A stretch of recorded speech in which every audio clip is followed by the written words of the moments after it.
multimedia untuk perangkat pembelajaran di sekolah dasar gitu ya, karena kemarin sempat di brief oleh teman-teman mahasiswa fokusnya itu di perangkat sekolah dasar.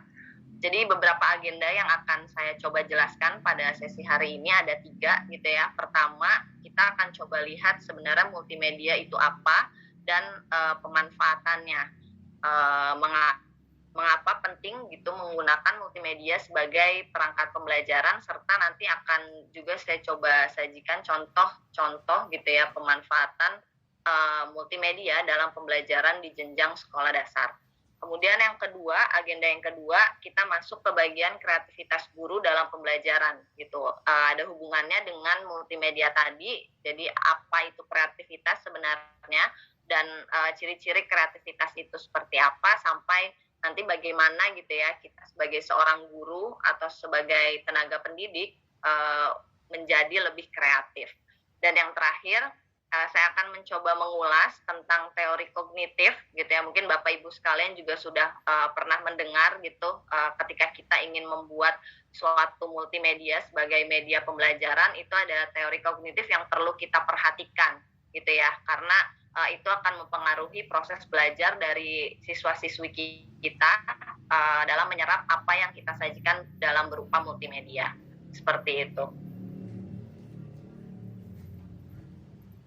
Nah, untuk pertanyaan awal, sebenarnya multimedia itu apa menurut Bapak Ibu sekalian, atau teman-teman mahasiswa juga boleh ikut gitu ya.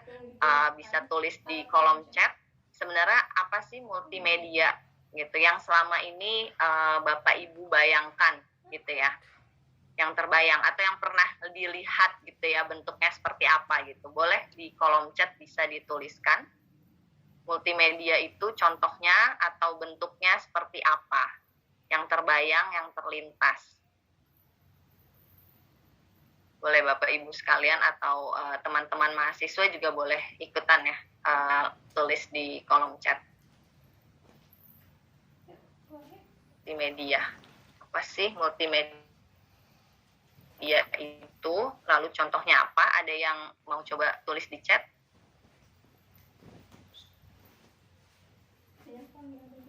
Oke, mungkin sambil menunggu ya teman-teman menulis, kita next slide saja. Oke, sebentar. Oh, ini ada yang jawab. Media yang bervariatif, baik software apps ataupun hardware gitu ya. Media yang bervariatif ya, itu bisa digarisbawahi Bapak Ibu sekalian. Jadi kalau di sini pada slide saya menuliskan bahwa multimedia itu apa? Jadi multimedia itu kombinasi gitu ya, kombinasi dari berbagai jenis media yang terdiri biasanya dari 5 jenis media dasar. Ada teks, tulisan gitu ya, atau kata-kata, kalimat, atau suara gitu ya, musik ataupun kalimat-kalimat yang dibacakan itu juga masuk, atau video gitu ya, animasi, ada gerakan di dalamnya gitu ya, dan juga grafik atau grafis gitu ya, gambar. Nah, dalam hal pendidikan gitu ya, multimedia yang tadi mencakup kombinasi itu gitu dapat digunakan sebagai perangkat pembelajaran. Nah, ini juga sudah mulai ramai di kolom chat. Tadi yang pertama dari Mbak Dian ya, kemudian dari Mbak Rini. Di sini juga ada jawaban bermacam-macam media yang digunakan dalam kehidupan. Ya, karena sebenarnya bukan hanya dalam pendidikan gitu ya, multimedia juga kita temui dalam kehidupan sehari-hari. Kemudian ada lagi multimedia mendukung beragam media. Ya, ada lagi jawaban multimedia adalah suatu sarana TIK, contohnya PowerPoint yang ditampilkan di layar InFocus. Ya, itu juga nanti ada termasuk di contoh penggunaannya gitu ya. Masih ada jawaban yang lain, multimedia sarana atau prasarana untuk menyampaikan pembelajaran, contohnya PowerPoint atau video pembelajaran. Ya, itu juga termasuk teks, sound, video, animasi, grafis. Teknologi yang dapat digunakan untuk pembelajaran. Ya, itu benar semua gitu ya. Dan di sini yang terakhir nih ada jawaban dari Bu Ainun, media bervariasi yang mendukung pembelajaran melalui berbagai modalitas belajar. Nah iya, jadi medianya bervariasi, terus itu digunakan untuk mendukung pembelajaran, dan melalui berbagai modalitas belajar gitu, karena multimedia ya tadi itu mencakup berbagai macam media yang mana harapannya bisa mendukung pembelajaran melalui berbagai macam modalitas pembelajaran. Nah, itu dari definisinya gitu ya, Bapak Ibu sekalian. Nah, kemudian kalau kita lihat gitu ya, sebenarnya kenapa gitu, mengapa kita perlu menggunakan multimedia dalam pembelajaran. Ini ada sedikit rangkuman dari pengalaman yang pernah saya alami gitu ya dengan menggunakan multimedia.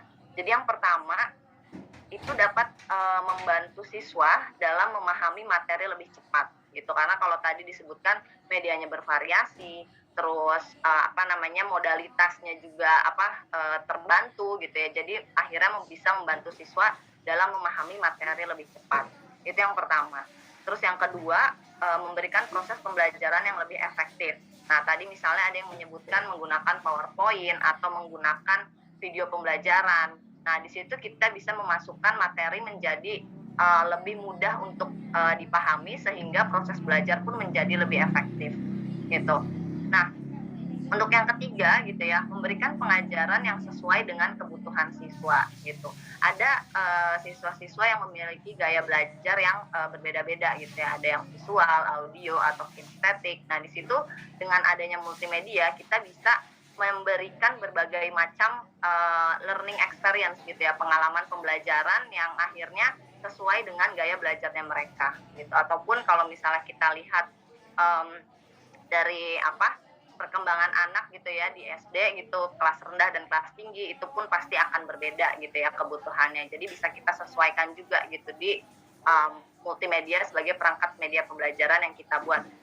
Dan yang terakhir, yang keempat gitu ya, penggunaan multimedia ini harapannya bisa meningkatkan motivasi dan keterlibatan siswa. Kenapa? Karena siswa merasa, wah ini ada sesuatu yang menarik nih di pembelajaran ini gitu ya, karena ada bentuk-bentuk yang mungkin ya seperti video gitu ya, sesederhana penggunaan video. Di videonya misalnya menggunakan animasi gitu, siswa akan menjadi lebih senang dan lebih termotivasi untuk belajar. Seperti itu Bapak Ibu. Jadi kurang lebih ini ada 4 gitu ya kalau dari saya. Mungkin Bapak Ibu punya alasan lain atau punya pengalaman yang lain gitu, itu bisa menambahkan juga gitu kenapa akhirnya kita perlu menggunakan multimedia dalam pembelajaran. Nah, kalau dilihat gitu ya di sini, jadi nanti kalau dalam proses pembelajarannya itu siswa pasti akan berinteraksi gitu ya dengan konten multimedia kita.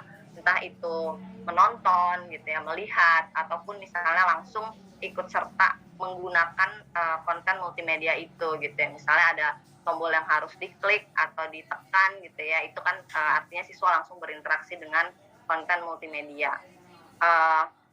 Dan juga tadi masih berkaitan dengan yang tadi, itu akan mempengaruhi retensinya gitu ya, retensi dan transfer pengetahuan dari konten multimedia itu gitu, yang mana itu akhirnya ada irisan antara dua bagian itu, yaitu keterlibatan dari siswa tersebut gitu di dalam pembelajaran yang sedang kita lakukan gitu.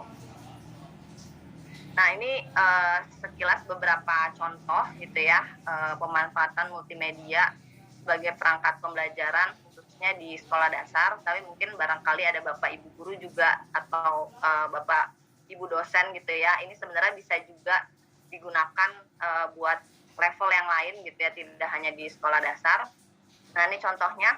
Yang pertama ada video animasi gitu ya. Kalau misalnya Bapak Ibu ingin mencoba membuat video animasi gitu, itu banyak website gratis yang bisa digunakan gitu ya untuk membuat video animasi gitu. Memang prosesnya akan panjang gitu ya, perlu bikin alur cerita gitu misalnya, terus bikin skrip gitu ya kalau misalnya mau ada suara di dalamnya, terus pemilihan musik gitu, kira-kira musik yang bagus yang seperti apa yang cocok gitu ya, itu bisa digunakan gitu di dalam video animasi. Nah, ini kalau untuk di sekolah dasar misalnya bisa digunakan video animasi ini untuk menjelaskan suatu proses atau konsep yang kompleks gitu ya. Jadi yang anak-anak tuh kayaknya bingung kalau misalnya nggak pakai animasi gitu. Misalnya siklus air itu juga bisa, atau daur hidup kupu-kupu, atau daur hidup binatang yang lain gitu ya. Terus mungkin kalau ada pembelajaran tentang perubahan kimia atau hal-hal yang berhubungan dengan kimia gitu ya, itu juga bisa. Terus yang berhubungan dengan bencana alam, terjadinya gempa, tsunami dan lain-lain gitu, itu bisa digambarkan dengan video animasi gitu salah satunya. Itu yang pertama. Nah, yang kedua gitu ya, ada video dokumenter. Ini sama jenisnya video gitu, tapi bentuknya beda gitu. Jadi sebenarnya dari video pembelajaran pun Bapak Ibu bisa coba gali gitu.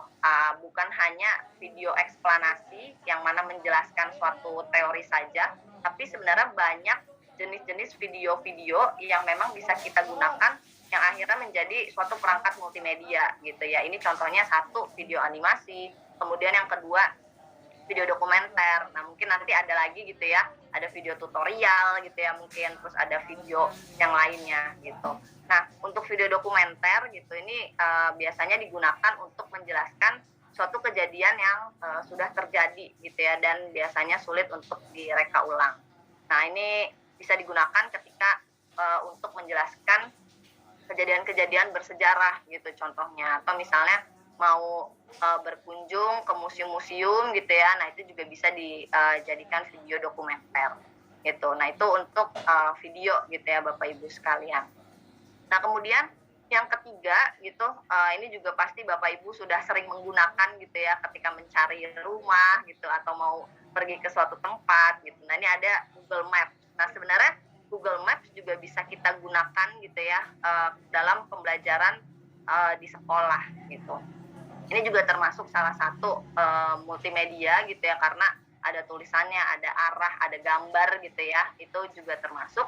Nah, di sini mungkin bisa kita manfaatkan sebagai mata pelajaran geografi gitu, atau ketika mempelajari arah dan peta gitu. Karena kalau Bapak Ibu coba explore gitu ya di Google Maps itu, kita bukan hanya melihat peta gitu ya sebenarnya, tapi sebenarnya kita juga bisa melihat dunia gitu ya, seperti ada namanya Google Earth View gitu, kita bisa melihat dalam bentuk Earth-nya, buminya, atau Google Street View gitu. Google Street View ini kita seperti ya berjalan di suatu tempat tersebut gitu. Mungkin nanti kita akan coba lihat sama-sama gitu ya. Nah, kemudian yang keempat gitu ya, quiz atau games interaktif gitu. Nah, ini juga Bapak Ibu mungkin sudah sering menggunakan gitu ya untuk quiz atau games interaktif. Pernah dengar mungkin Kahoot gitu ya, atau bahkan Google Form sebenarnya bisa juga gitu ya digunakan untuk quiz. Terus ada namanya Quizzes, dan juga ada word wall seperti itu. Ini bisa digunakan untuk quiz atau games interaktif gitu. Nah, mungkin kita coba dulu kali ya masuk ke Google Maps, sedikit memperagakan di Google Maps itu. Nah, jadi mungkin ini terlihat gitu ya peta gitu di sini. Nah, kalau Bapak Ibu sekalian misalnya penasaran gitu ya, ini mau bisa menjelaskan, oh ini warna kuning tuh artinya apa, yang titik-titik seperti ini tandanya apa gitu, itu juga bisa gitu. Atau perjalanan dari sekolah ke rumah murid gitu ya, itu juga bisa gitu. Nah, ini ada orang gitu ya di pojok kanan bawah. Nah, ini tuh bisa langsung melihat street view-nya gitu. Jadi nanti misalnya kita taruh di suatu tempat gitu ya di sini. Nah, nanti di sini kita akan langsung datang, terlihat rumah. Nah, di sini seperti langsung jalan gitu. Nah, ini juga bisa gitu ya digunakan. Misalnya mau lihat, wah ada sekolah kita di sini gitu. Itu juga bisa ya Bapak Ibu sekalian. Seperti itu. Atau di sini yang layer satelit, nah ini tuh akan terlihat gitu ya. Kalau kita klik di sini, nanti akan berubah bentuknya, memang seperti gambar kenyataannya ibaratnya gitu. Yang hijau berarti pohon, yang coklat itu berarti rumah ataupun taman gitu ya, tanah gitu. Itu akan terlihat gitu, seperti itu. Jadi ini juga bisa digunakan untuk membantu pembelajaran begitu Bapak Ibu sekalian. Oke, saya lanjutkan ya slide-nya. Kemudian yang berikutnya di sini pertama gitu ya, ada lagi presentasi interaktif gitu. Tadi juga sudah sempat ada yang menyebutkan menggunakan PPT gitu ya, PowerPoint. Iya, itu benar sekali gitu, karena yang paling mudah yang bisa kita buat gitu adalah menggunakan PowerPoint gitu. Dan sebenarnya dengan menggunakan PowerPoint di Microsoft PowerPoint gitu ya, kita juga bisa membuat video gitu ya Bapak Ibu. Nanti kalau Bapak Ibu mau coba explore gitu, di situ ada untuk record audionya gitu. Terus kita bisa nambahkan animasi, misalnya mau geser ke kanan, geser ke kiri gitu. Nah, nanti terus bisa di save as itu sebagai video gitu outputnya. Nah, itu akan langsung jadi itu. Jadi bikin video animasi pun sebenarnya sederhana, bisa bikin juga di Microsoft PowerPoint gitu.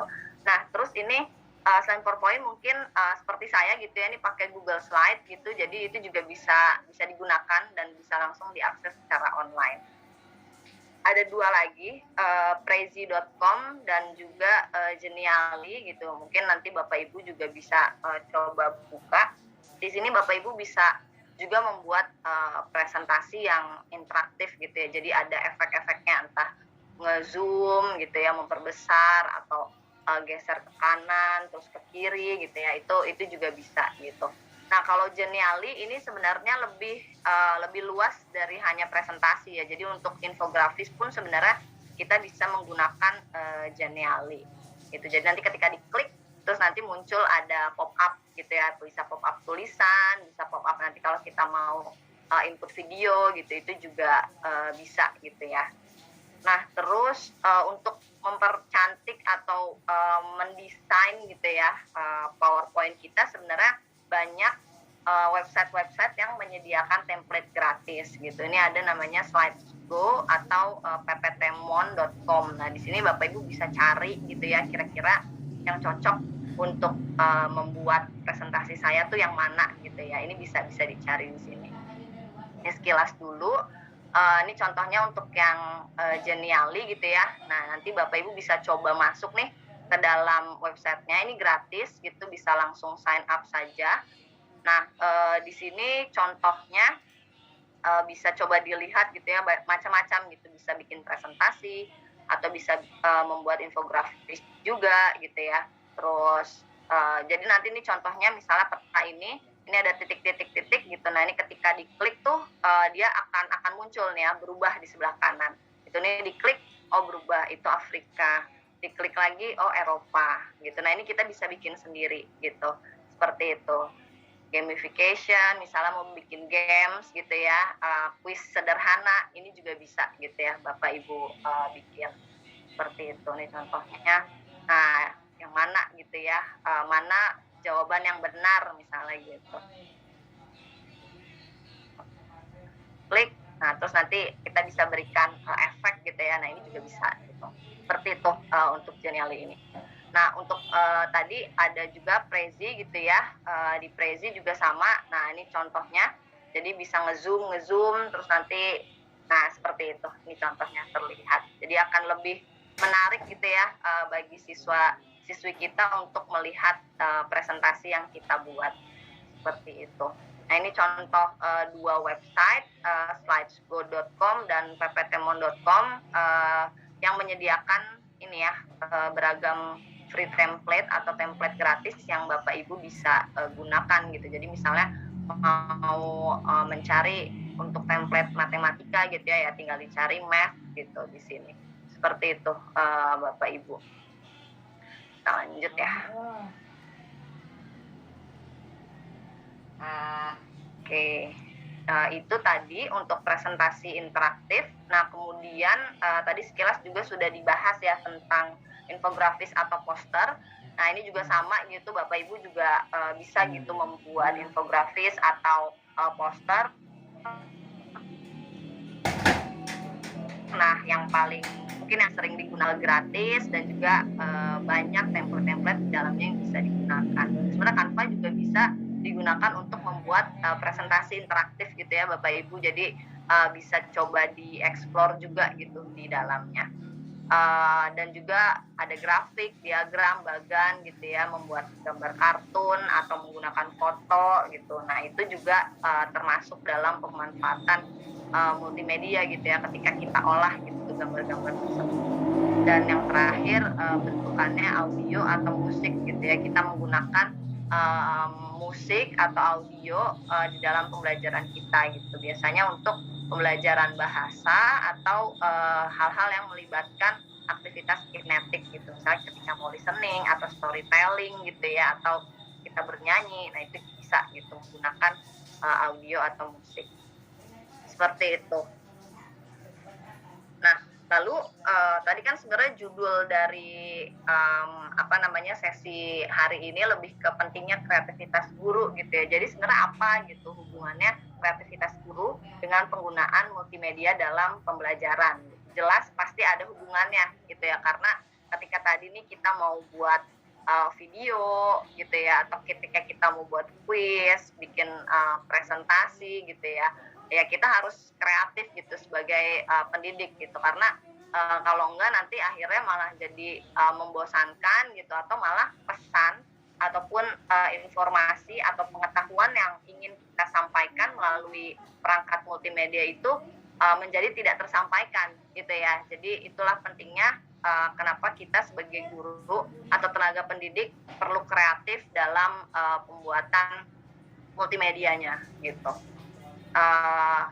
Ini gitu ya, ada sedikit quotes gitu. Jadi pendidikan di masa lalu itu berbeda gitu dengan pendidikan masa sekarang. Maksudnya mungkin ketika waktu zaman saya kuliah gitu ya, dengan teman-teman mahasiswa di sini pasti berbeda gitu ya. Pada waktu saya kuliah S1 ya, mungkin pada saat itu kita belum ada pakai Zoom gitu ya, sesederhana itu. Tapi sekarang pembelajaran itu sudah sangat menggunakan Zoom ataupun alat-alat lainnya gitu. Jadi karena berbeda gitu, oleh karena itu kita guru atau tenaga pendidik ya dituntut gitu ya untuk lebih kreatif lagi dalam merancang pembelajaran gitu. Nah, jadi sebenarnya kreativitas itu apa gitu ya? Mungkin sering juga dengar, iya harus kreatif, harus lebih kreatif gitu. Nah, sebenarnya apa sih gitu? Jadi kreatif itu kalau kita coba lihat definisinya, ini kemampuan seseorang untuk membuat atau menciptakan sesuatu yang baru gitu ya. Jadi ketika kita bisa bikin sesuatu yang baru, maksudnya yang baru di sini misalnya dalam pembelajaran kita gitu ya, contohnya kita belum pernah menggunakan apa, terus kita mau coba. Nah, itu pun juga sebenarnya sudah menjadi dalam suatu kreativitas gitu. Jadi bisa berupa gagasan, aktivitas ataupun karya nyata lainnya. Nah, di situ. Jadi ketika Bapak Ibu sekalian berani mencoba sesuatu gitu ya, membuat sesuatu, mengolah sesuatu gitu ya dengan cara yang baru, nah itu juga sudah termasuk kreativitas gitu, karena di situ ada proses creative thinking gitu ya, berpikir secara kreatif seperti itu. Nah, ini ada dari sumber gitu ya, ciri-ciri kreatif itu sebenarnya seperti apa. Nah, pertama itu imajinatif gitu ya. Jadi ketika kita imajinatif, maka kita dapat memunculkan hal-hal baru atau sesuatu yang belum pernah ada atau belum pernah dilakukan sebelumnya gitu ya. Itu imajinatif gitu. Nah, bisa banyak gitu ya Bapak Ibu sekalian gitu, bisa macam-macam gitu ya ketika kita berimajinasi. Nah, imajinasi itu gitu ya, ketika kita kreatif, bukan imajinasi yang melanglang buana gitu ya, tapi harus memiliki tujuan gitu. Jadi misalnya tadi Bapak Ibu sekalian, iya nih mau bikin perangkat multimedia untuk pelajaran apa gitu ya, misal spesifik dengan tujuan pembelajaran apa. Nah, ya sudah gitu, berarti imajinasinya fokus gitu ya kepada tujuan tersebut gitu. Kenapa gitu? Karena dengan memiliki tujuan, maka kreativitas kita tadi, imajinasi kita tadi menjadi lebih tepat sasaran gitu, menjadi lebih jelas gitu ya, mau kemana sih kita gitu, kita mau bikin apa sih gitu, itu menjadi lebih terarah gitu. Dan juga itu selain imajinatif, memiliki tujuan, original gitu ya, itu pasti asli dari orang terkait gitu ya yang membuat sesuatu itu, dan biasanya pasti menggambarkan keunikan dari orang yang membuat ataupun yang menciptakannya gitu. Jadi misalnya mau membuat suatu aktivitas apa, dilakukan oleh guru A gitu ya, bisa jadi guru B nanti punya gayanya sendiri gitu. Nah itu original gitu ya, seperti itu. Dan yang terakhir gitu ya, ciri-ciri kreativitas itu memiliki nilai gitu. Jadi dengan memiliki nilai gitu ya, tujuan yang sudah tadi kita tetapkan di awal itu pasti dapat tercapai gitu ya. Jadi kita akan fokus mencapai tujuan itu gitu, sehingga akhirnya apa yang kita buat gitu ya dari hasil kreativitas kita itu pasti memiliki nilai gitu, memiliki dampak gitu. Itu 4 ciri-ciri kreativitas yang mungkin nanti ketika Bapak Ibu membuat perangkat multimedia gitu ya, itu bisa coba dilihat gitu, apakah ini sudah memiliki tujuan atau belum gitu, apakah memiliki nilai, punya dampak enggak gitu. Jadi coba dievaluasi gitu ya setelah dibuat dan dicoba gitu, ini cukup original nggak ya gitu, ini sudah hasil imajinasi saya atau belum gitu ya. Ini bisa coba digunakan untuk mengevaluasi gitu dari perangkat multimedia yang Bapak Ibu coba buat. Nah, jadi gitu ya, kreativitas itu penting bagi guru gitu. Tadi selain menyesuaikan dengan perubahan proses pendidikan di masa lalu dan di masa sekarang gitu, selain itu agar dapat menemukan model pembelajaran yang cocok gitu ya untuk diterapkan di kelas gitu. Karena ketika kreatif, kita sebagai guru atau tenaga pendidik pasti akan terus berpikir gitu, apalagi ya yang bisa dilakukan gitu. Wah, ada anak yang seperti ini, saya bisa apa ya gitu. Selalu bertanya gitu ya, selalu berpikir gitu. Akhirnya nanti sampai bisa menemukan model pembelajaran yang cocok untuk diterapkan di kelas gitu. Yang mana nanti akhirnya dapat mentransfer pengetahuan lebih utuh dan lebih komprehensif, seperti itu.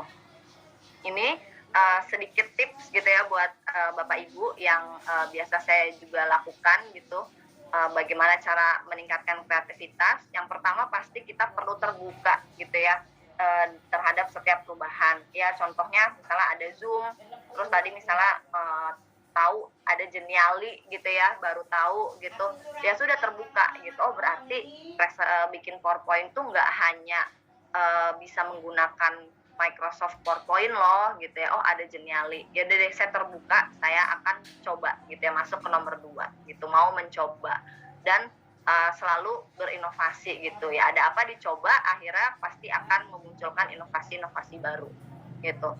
Terus yang ketiga, jangan lupa gitu ya, karena biasanya tuh kita sebagai guru atau tenaga pendidik keasikan bikin materi gitu ya, sampai akhirnya lupa tujuan utama. Nah itu yang Bapak Ibu perlu ingat-ingat lagi gitu. Oh balik lagi ke tujuan pembelajarannya apa, kebutuhan siswanya apa gitu ya, seperti itu gitu. Itu yang perlu Bapak Ibu lihat lagi.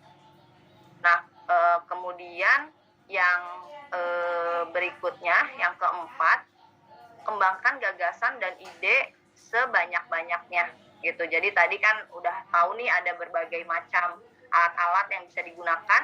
Ya coba kira-kira bisa bikin apa ya, bikin video animasi apa ya, bikin kuis interaktif apa ya, coret-coret aja dulu gitu ya, brainstorming sebanyak-banyaknya. Kalau butuh teman diskusi ya bisa sama guru lainnya atau dosen lainnya gitu ya, sama-sama aja gitu ya, kita kembangkan gagasan dan ide sebanyak-banyaknya gitu. Dan yang terakhir, kalau misalnya stuck gitu ya, atau kayak tiba-tiba mandek gitu, aduh apalagi ya gitu, ini coba cari sumber inspirasi gitu, banyak gitu ya, khususnya di Google gitu, searching ataupun buka YouTube, atau ya tadi sederhana diskusi dengan rekan sejawat gitu ya, dengan teman, sesama guru, sesama dosen, itu juga bisa dapat inspirasi gitu. Ini yang kurang lebih biasa saya lakukan gitu ya, ketika ya ingin mencoba meningkatkan kreativitas saya juga gitu. Nah itu tadi gitu ya, pertama kita sudah bahas multimedianya sendiri apa, terus kita sebagai guru tuh harus kreatif dan pentingnya kreatif itu bagaimana gitu ya. Nah ini yang terakhir gitu ya, masuk ke agenda yang ketiga. Jadi sebenarnya tuh ketika kita mengembangkan media pembelajaran gitu ya, yang berupa multimedia, apa saja gitu ya yang perlu diperhatikan gitu. Nah tadi di awal sempat saya sebutkan bahwa ada teori kognitifnya gitu, mungkin yang Bapak Ibu juga sudah pernah dengar gitu, tapi mungkin sedikit saya mau ulas lagi di sini untuk sedikit reminder gitu ya buat kita bersama bahwa ketika kita bikin pembelajaran multimedia ada hal-hal yang perlu kita ingat lagi gitu ya.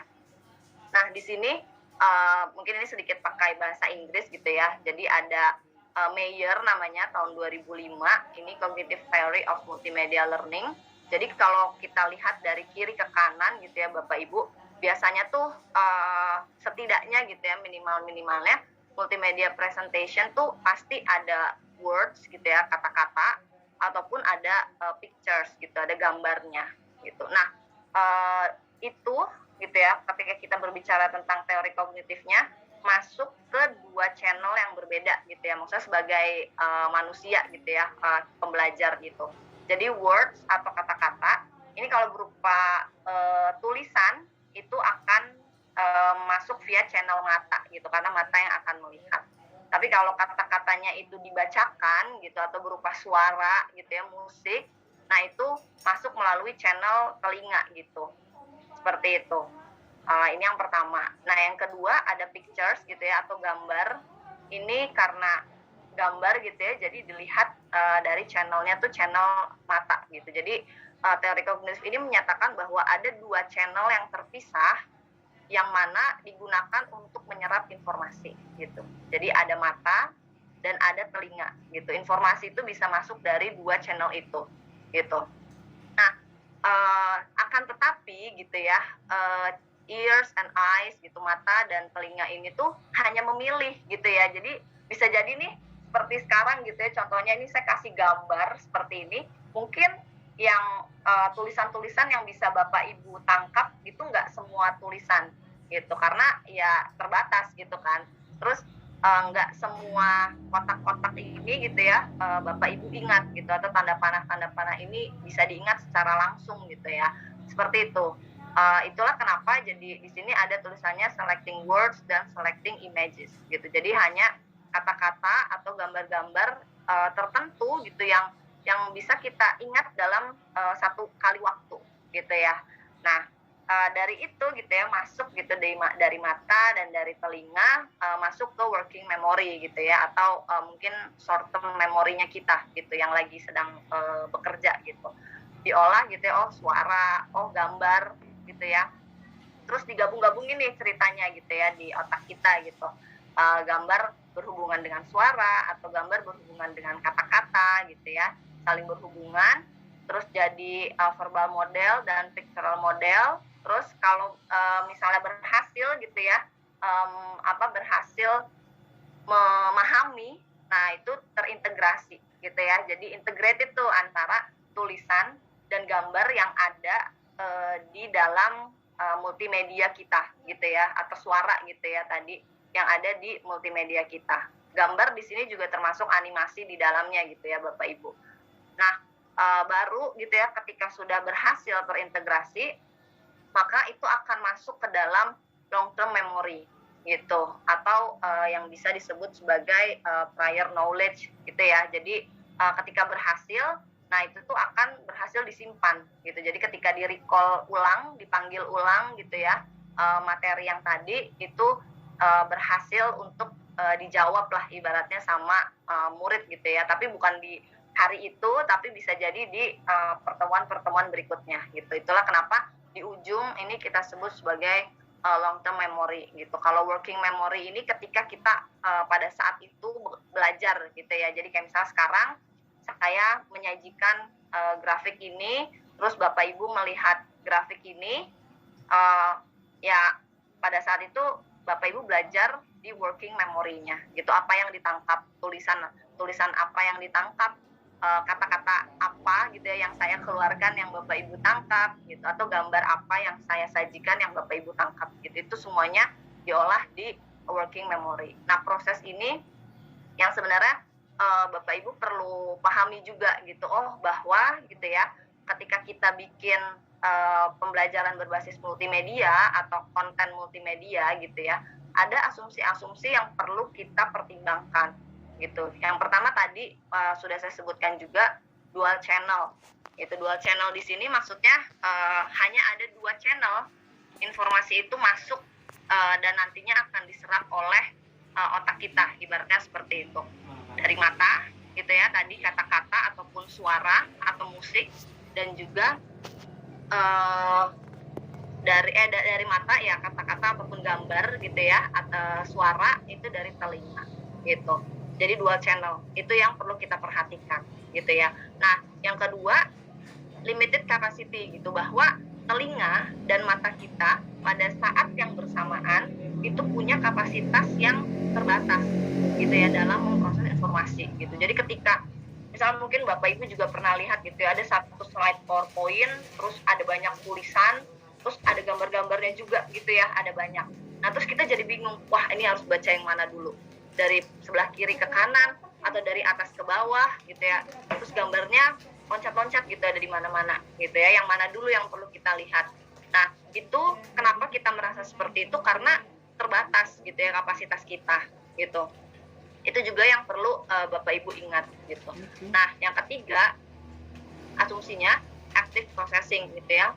Pemrosesan aktif terjadi apabila proses kognitif tadi gitu ya terintegrasi dan terkoordinasi dengan baik gitu. Jadi asumsi-asumsi ini, 3 asumsi ini saya harap mungkin Bapak Ibu bisa pahami lagi gitu ya, kalau misalnya memang sudah pernah mendengar, atau kalau memang ini adalah teori baru yang baru Bapak Ibu dengar, bisa coba ditambah lagi gitu ya, coba digali lagi. Jadi misalnya nih contoh dual channel atau limited capacity, ya berarti karena kapasitas mata dan telinga terbatas gitu ya, ketika mendesain slide gitu ya sesederhana itu, satu, tulisannya jangan terlalu banyak misalnya gitu. Kedua, dibuat lebih terorganisir gitu ya, supaya orang atau siswa kita membacanya lebih enak. Misalnya membuat slide dari atas dulu ke bawah gitu, atau dari kiri ke kanan gitu ya, supaya lebih jelas. Dan juga memberikan gambar yang secukupnya gitu ya. Jadi misalnya ya seperti ini, saya kasih gambar bagan gitu ya. Tapi misalnya di pojok kanan atas saya kasih gambar bunga-bunga atau ada gambar awan dan segala macam. Nah, itu tuh jadi tambahan hal yang perlu diproses oleh siswa kita gitu. Nah, itu karena nggak perlu gitu ya, lebih baik kita hilangkan gitu. Jadi 3 asumsi ini yang harapannya bisa membantu Bapak Ibu sekalian gitu ya untuk mencoba membuat konten multimedia gitu ya. Itu nah, ini sebenarnya adalah materi terakhir Bapak Ibu sekalian. Jadi saya akan tutup bahwa multimedia learning atau pembelajaran berbasis multimedia can bring the world into the classroom gitu ya. Jadi ini yang mungkin bisa jadi penyemangat Bapak Ibu guru juga gitu ya, bahwa dengan multimedia gitu sebenarnya kita bisa membawa dunia ke dalam ruang kelas kita yang kita buat untuk para siswa-siswi kita. Itu saja mungkin. Terima kasih untuk waktunya. Semoga materi yang saya berikan bermanfaat untuk Bapak Ibu sekalian. Perkenalkan, saya Nika Darita Arizani, mahasiswa semester 6 Fakultas Ilmu Pendidikan, Program Studi Pendidikan Guru Sekolah Dasar, Universitas Pendidikan Ganesha. Pada kesempatan ini, izinkan saya untuk memberikan pengetahuan baru bagi ibu, bapak, serta teman-teman yang telah hadir pada acara webinar pendidikan ini. Tema webinar ini yakni penggunaan multimedia untuk perangkat pembelajaran interaktif di era digital. Maka pokok bahasan yang akan saya berikan yaitu mengenai implementasi perangkat pembelajaran interaktif dan game edukasi di era digital. Nah, yang pertama, apabila kita berbicara mengenai era digital, yaitu kita ketahui bahwa era digital itu merupakan suatu kondisi, zaman atau kehidupan yang mana di seluruh kegiatan dipermudah dengan adanya teknologi yang serba canggih. Jadi dengan adanya digital ini menjadi suatu pembaharuan penggunaan teknologi yang lebih modern dan juga lebih praktis. Media digital ini dapat berupa video, artikel, iklan, musik, podcast, buku audio, atau seni digital lainnya. Dan adanya teknologi digital sebetulnya bertujuan untuk efisiensi, optimal, serta memiliki nilai tepat guna dan produktivitas manusia. Nah, pada topik ini, perangkat pembelajaran interaktif difokuskan untuk menyesuaikan dengan situasi dan kondisi yang serba digital seperti saat ini. Penyesuaian ini juga diharapkan mampu menjadi suatu wadah pengembangan diri untuk guru, meningkatkan kecepatan dan ketepatan dalam memperoleh informasi, serta dapat menciptakan pendidikan berkualitas untuk melahirkan sumber daya manusia yang berkualitas. Adapun poin penting yang terdapat pada topik ini yaitu pembelajaran interaktif dan juga game edukasi. Nah, adapun agenda kita hari ini yaitu yang pertama, multimedia dalam pembelajaran.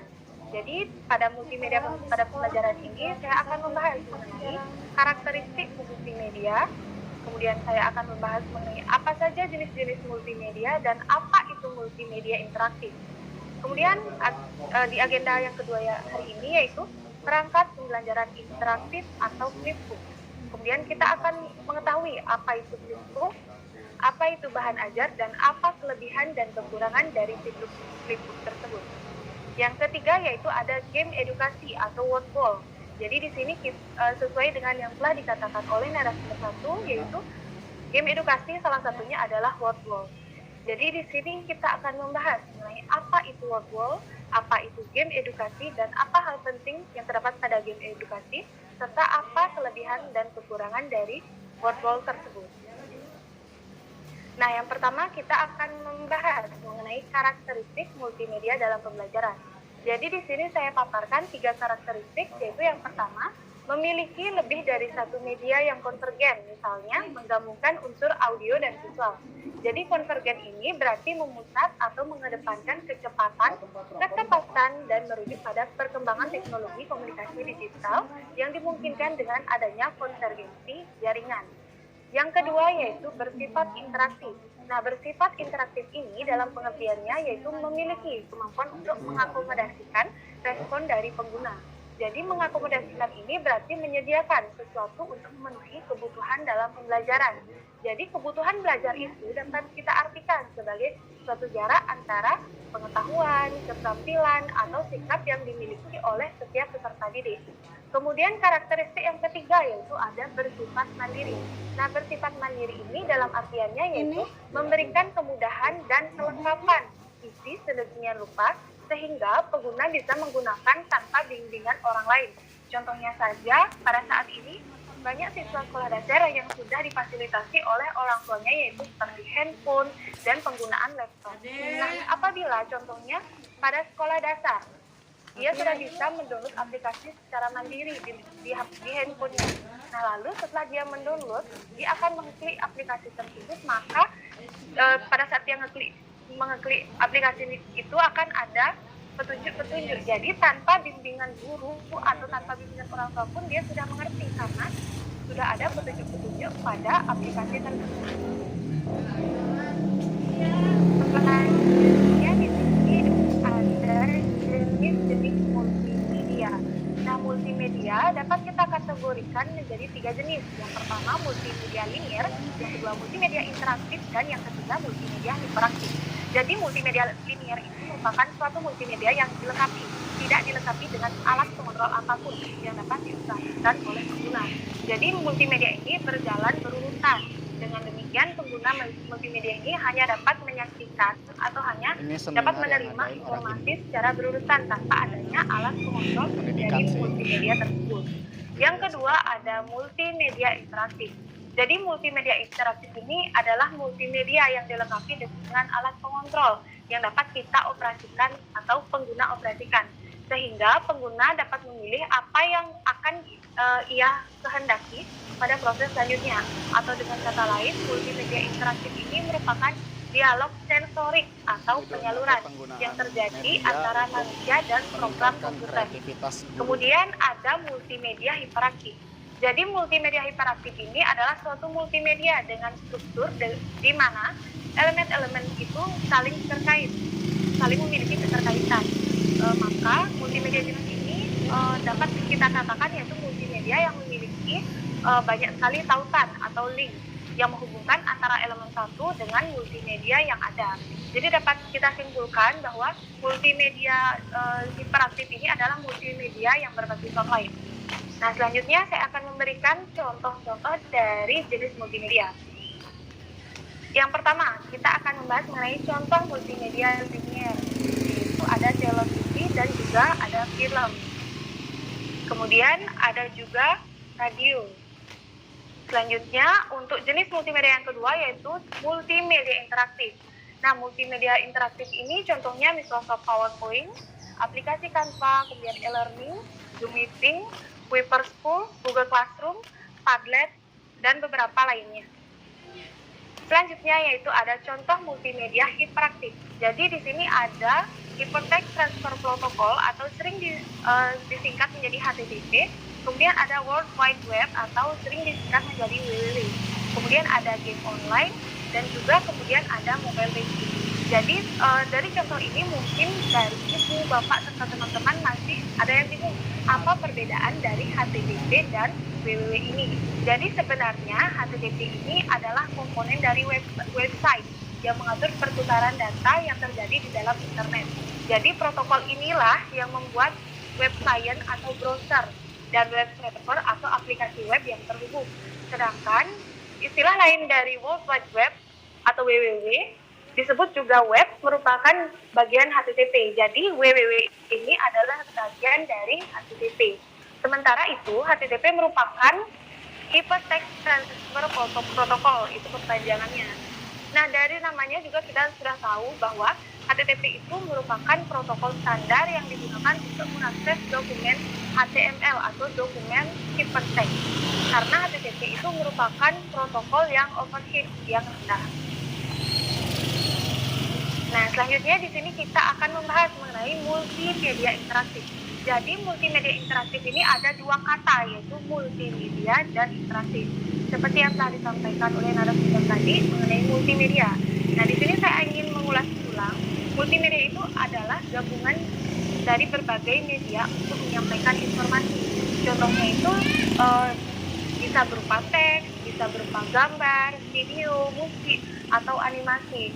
Kemudian di sini ada kata interaktif. Jadi interaktif itu artinya saling melakukan aksi atau hubungan atau adanya komunikasi dua arah yang terjadi karena adanya hubungan sebab akibat, karena adanya aksi dan mempunyai hubungan timbal balik.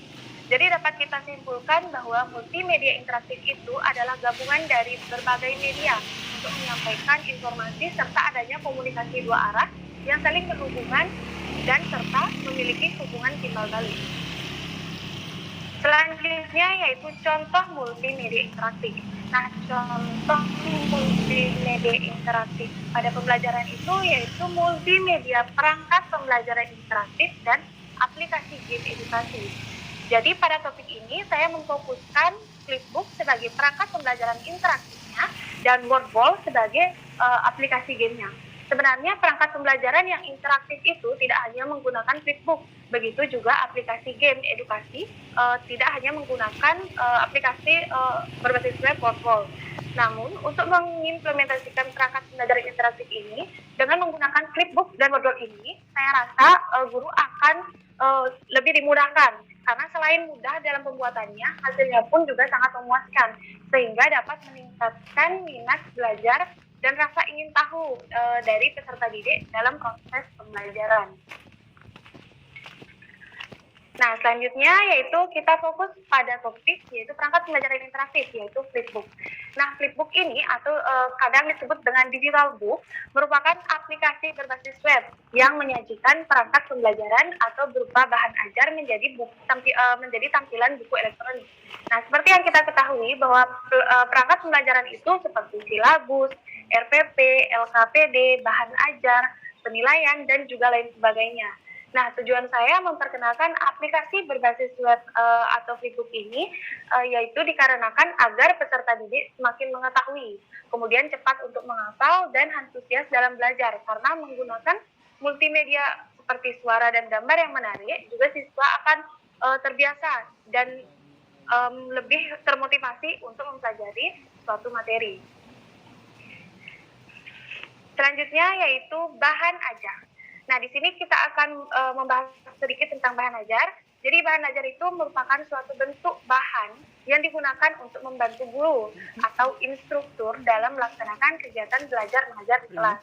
Nah, ibu, bapak, serta teman-teman lainnya juga pasti mengetahui bahwa sumber pembelajaran yang mendukung merupakan suatu bagian integral dari keseluruhan proses pembelajaran. Nah, dari program asistensi mengajar yang telah kami lakukan ini, dapat kami nyatakan bahwa masih banyak sekolah yang belum mengoptimalkan penggunaan multimedia interaktif. Namun, sebenarnya itu tidak menjadi kendala yang besar di sekolah, hanya saja kita dapat menyesuaikan dengan perkembangan dan situasi yang ada di lingkungan sekitar. Maka hal tersebut akan menjadi suatu motivasi siswa untuk belajar. Selanjutnya, kita akan membahas kelebihan dari flipbook atau digital book ini. Nah, di sini saya langsung memaparkan beberapa kelebihan dari flipbook. Di antaranya yang pertama, memudahkan proses pembelajaran dalam mendesain pembelajaran yang komunikatif dan interaktif. Jadi komunikatif ini berarti kita saling memperlihatkan rasa senang berbicara. Jadi kita dapat mengembangkan dengan menciptakan suasana pergaulan yang nyaman dengan siswa. Situasi yang mendukung, kemudian lingkungan yang menarik. Maka apabila guru mampu memberikan suasana yang mendukung, maka fokus siswa pun akan tertuju pada guru tersebut. Jadi siswa pada dasarnya lebih menyukai hal-hal yang baru atau jarang ditemui sebelumnya. Jadi siswa akan merasa pembelajaran yang sedang dilakukannya itu menyenangkan karena adanya rasa ingin tahu dari siswa itu. Jadi dia akan berlomba-lomba dengan temannya untuk mencari tahu sesuatu yang baru yang dikembangkan oleh seorang guru tersebut. Kemudian kelebihan yang kedua yaitu meningkatkan aktivitas belajar siswa. Kemudian kelebihan yang ketiga yaitu meningkatkan rasa ingin tahu dalam membaca materi. Nah, dengan adanya hal baru itulah, siswa akan semangat untuk menggali informasi. Kemudian dia akan meningkatkan rasa ingin tahu, serta dengan adanya hal tersebut akan berdampak baik pada proses pembelajarannya. Kemudian yang keempat, pembuatan flipbook ini mudah atau praktis. Nah, flipbook ini juga bisa dibawa kemana-mana, serta flipbook ini juga tahan lama. Jadi flipbook ini bisa diakses di mana saja karena dengan adanya flipbook ini kita bisa melihatnya di handphone, tidak hanya di laptop. Yang kelima yaitu tidak menimbulkan efek bosan dalam belajar, atau guru juga akan selalu berinovasi. Nah, guru juga akan selalu berinovasi dengan membuat bahan ajar yang berbeda dari sebelumnya. Karena apabila hanya memanfaatkan buku cetak atau guru hanya menulis di papan tulis, siswa akan merasakan hal itu adalah hal yang sudah biasa atau monoton, maka akan timbullah efek bosan, atau bahkan siswa juga bisa mengantuk di kelas. Jadi alangkah baiknya guru meningkatkan kreativitasnya dalam menggunakan multimedia interaktif pada proses pembelajaran. Kemudian kelebihan flipbook yang terakhir yaitu materi pembelajaran dengan mudah serta produktif dengan jalannya pendidikan. Selanjutnya,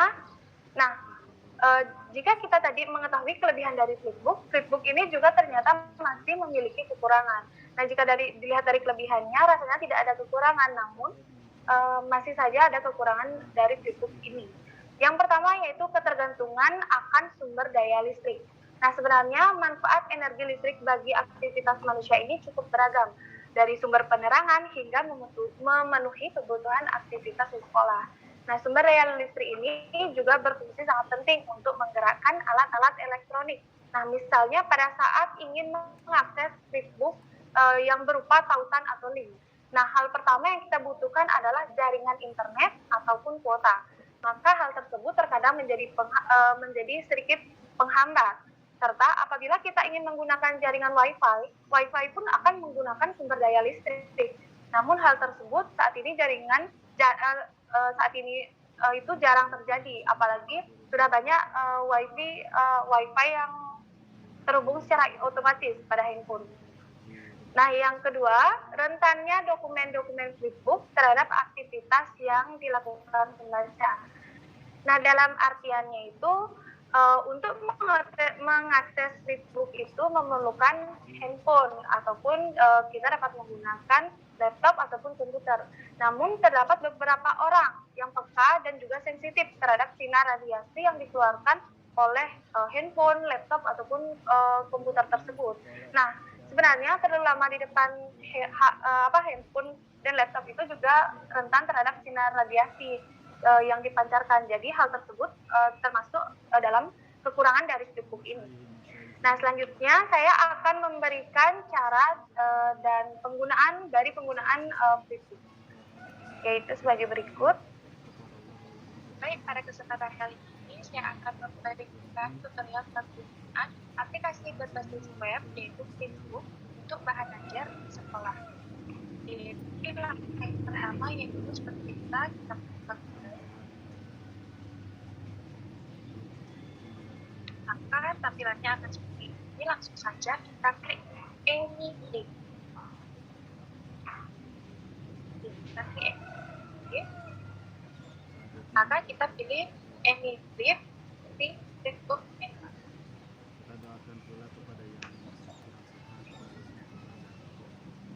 Selanjutnya kita sign in.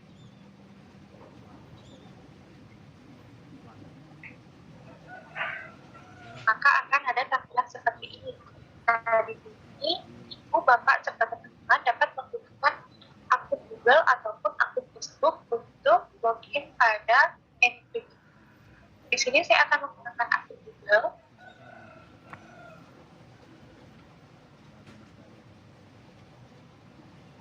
Lalu saya akan menggunakan email yang sudah tersedia pada Google saya.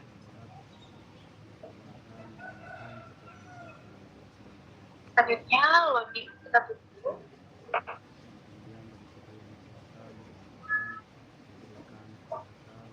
Maka akan ada tampilan seperti itu. Nah, di sini artinya kita sudah login di Android. Jadi apabila kita akan membuat bahan ajar dalam bentuk Facebook, jadi kita bisa add dulu.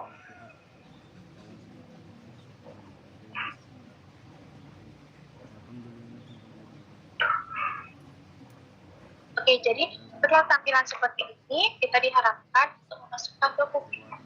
Namun dengan catatan dokumen itu harus PDF.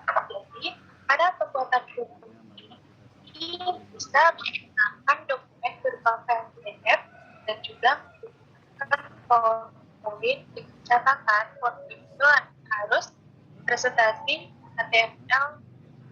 Jadi di sini ada title. Jadi di sini kita bisa tulis.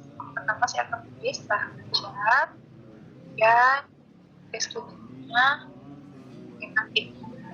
Selanjutnya di sini ada keyword, boleh diisi atau tidak itu tergantung. Kemudian ada kategori. Saya mau pakai kategori edukatif.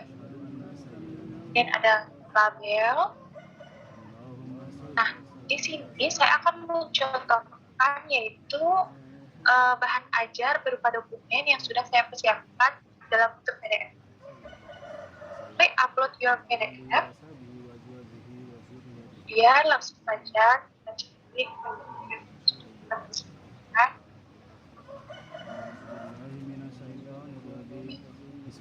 Nah, pada tampilan seperti ini diharapkan kita untuk menunggu karena sistem masih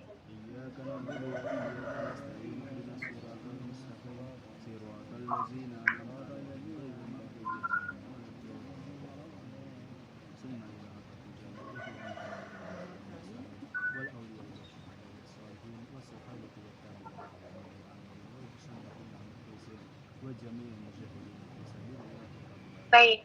Apabila sudah 100%, maka tampilan bahan ajar PDF tersebut akan seperti ini. Nah, sebelum itu, kita akan membuka template-nya dulu.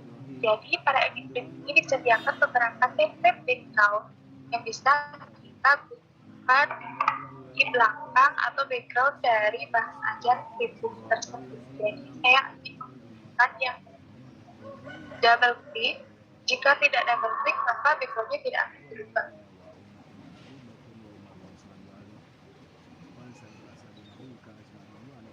Nah, ini adalah tampilan dari Facebook yang sudah saya buat. Ini adalah tampilannya. Ini adalah Facebook yang sudah saya buat.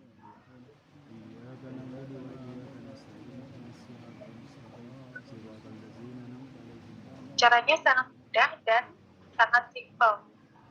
Selanjutnya kita klik save. Kemudian selanjutnya apabila kita ingin download, kita bisa download. Dan apabila kita ingin share, kita bisa share.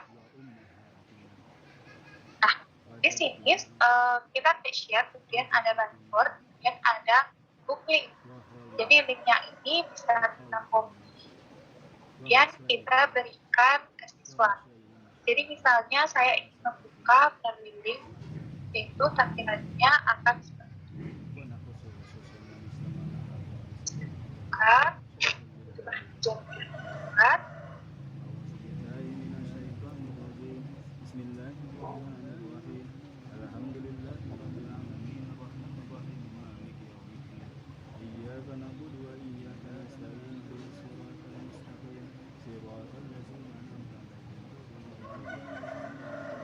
apabila ibu bapak guru serta teman sudah men-share link kepada siswa, maka tampilannya akan seperti ini.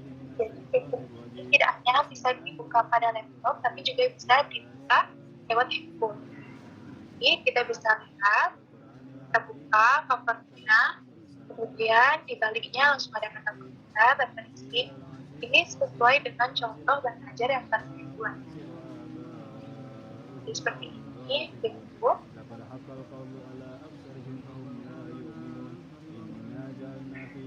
Oke, kita kembali lagi. Kemudian kita close.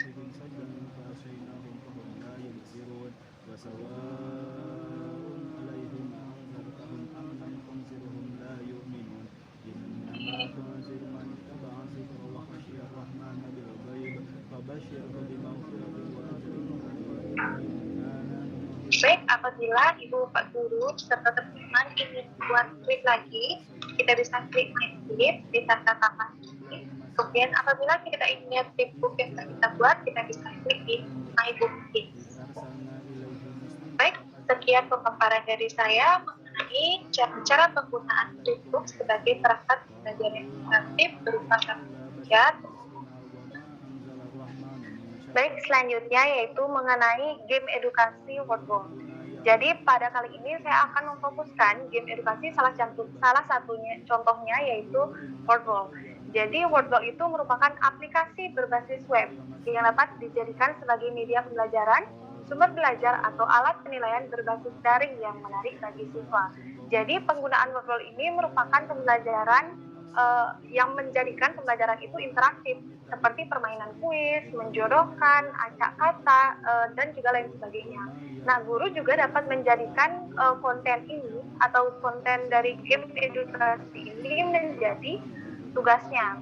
Nah, mungkin sebelumnya ada beberapa di antara ibu, bapak, serta teman-teman yang telah menggunakan aplikasi berbasis web, yaitu aplikasi Wordle ini. Namun saya akan mengingatkan kembali, ada salah satu prinsip yang saya ingat, yaitu belajar dengan kata-kata dan gambar yang saling berinteraksi akan lebih efektif daripada hanya belajar menggunakan kata-kata saja. Jadi guru tidak hanya ceramah atau tidak hanya menulis di papan, tetapi juga mengemas materi menjadi suatu permainan edukasi yang menyenangkan. Maka itu menjadi itu termasuk hal yang efektif juga untuk pembelajaran.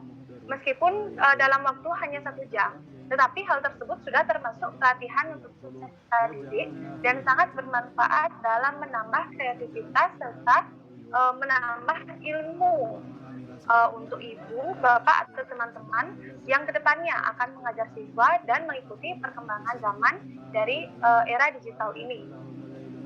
Selanjutnya yaitu game edukasi.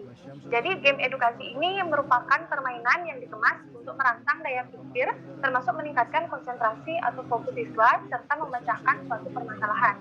Nah, jadi game edukasi biasanya dipandang sebagai sebuah hiburan yang telah diusulkan sebagai sebuah alat yang efektif untuk melibatkan siswa ke dalam aktivitas belajar mengajar.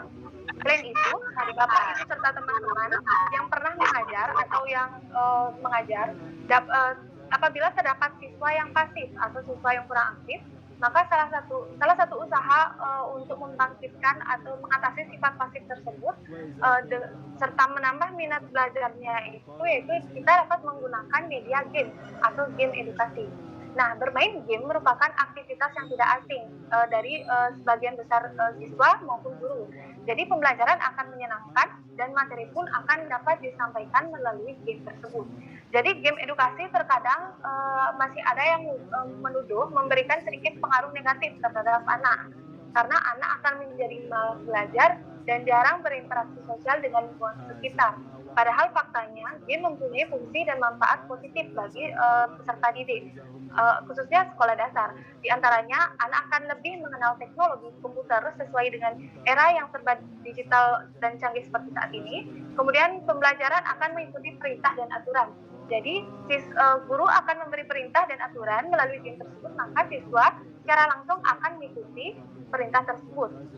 Kemudian siswa akan melatih pemecahan masalah dan juga akan melatih logikanya. Kemudian selain itu, game yang dikembangkan untuk pembelajaran atau game edukasi ini dapat merangsang aktivitas siswa untuk mempelajari suatu materi pembelajaran dan dapat menyenangkan. Jadi siswa itu tidak hanya membaca buku atau tidak hanya mendengarkan guru. Apabila guru memberikan game edukasi, maka misalnya kita memberikan game edukasi itu pada pembelajaran PPKN. Nah, misalnya pada sila-sila Pancasila, maka secara langsung guru akan menuangkan materi tersebut pada game edukasi, kemudian siswa pun akan lebih mengingat. Jadi siswa rasa ingin tahunya akan meningkat, kemudian aktivitasnya termasuk logikanya pun akan lebih digunakan. Seperti itu. Kemudian metode pembelajaran yang menggunakan aplikasi game atau permainan game edukasi ini dapat kita rancang khusus atau dapat membantu dalam proses pembelajaran. Hal ini pun dapat memberi dampak positif kepada anak dalam proses pembelajaran dan kita dapat memberikan stimulus pada 3 hal penting dalam pembelajaran tersebut. Nah, dalam game edukasi ini ada 3 stimulus yang dapat kita berikan, diantaranya yaitu emosional, intelektual, dan juga psikomotor. Nah, di sini ada 3 hal penting pada game edukasi.